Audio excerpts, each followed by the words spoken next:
One of the things that's been a real challenge for me is that I try to preserve, to archive everything that I have. And unfortunately, a lot of that has been inaccessible. Some things have been lost.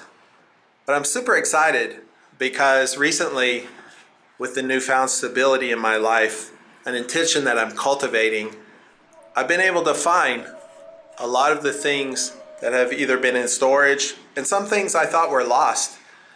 I've been looking for my old videotapes, but recently in storage, I found this box and I just pulled it out of my SUV. And to my great surprise, I found all of these old video and audio cassettes. You can see some of those. The one on top, Romantic Tunes. We'll see what that's all about. But the one I'm super excited about, New York videos. That's the holy grail, the treasure I've been looking for, because it documents my first trip to New York City. No social crisis here. Of course, U2. I think we'll be hearing a couple of more tunes from that U2 album throughout the programs, but for right now, Sunday, Bloody Sunday. I'm here in the city for my first visit ever. It's 1,000 times bigger than anything I've ever seen.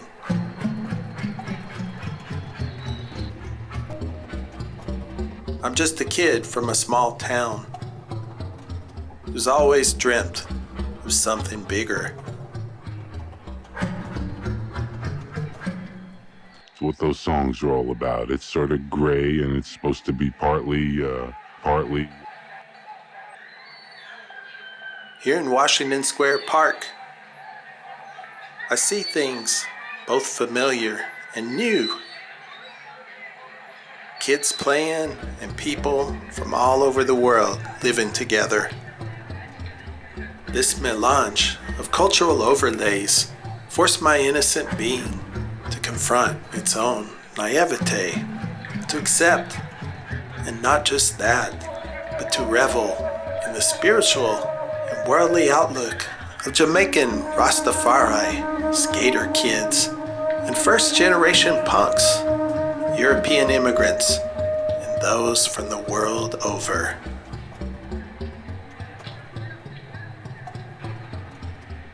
We'll make the weather up this morning. Just, make it up. It doesn't matter. There's still a little bit of snow on the ground out there in the Infamous northern and western suburbs.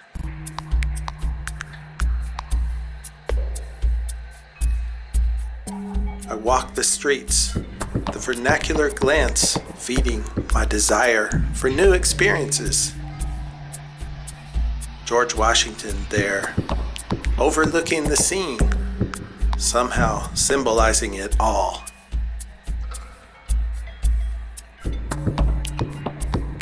This melting pot of dreams, big enough for my expansive thoughts.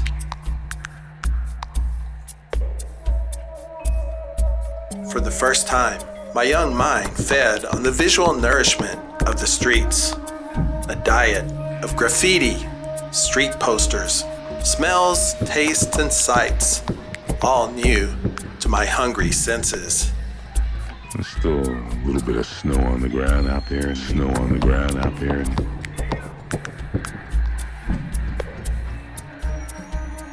And it's all hitting me, the force of 15 million lives living their ordinary daily existence.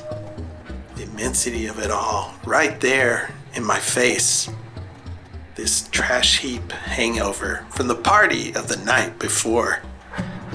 Its layers revealing to me a beautiful tapestry of creation, overwhelming to my emerging senses.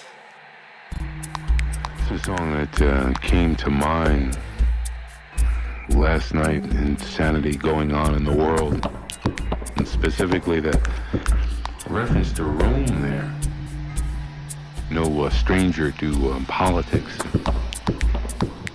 It all coalesced into a fever dream as I began to imagine new possibilities for my art and life.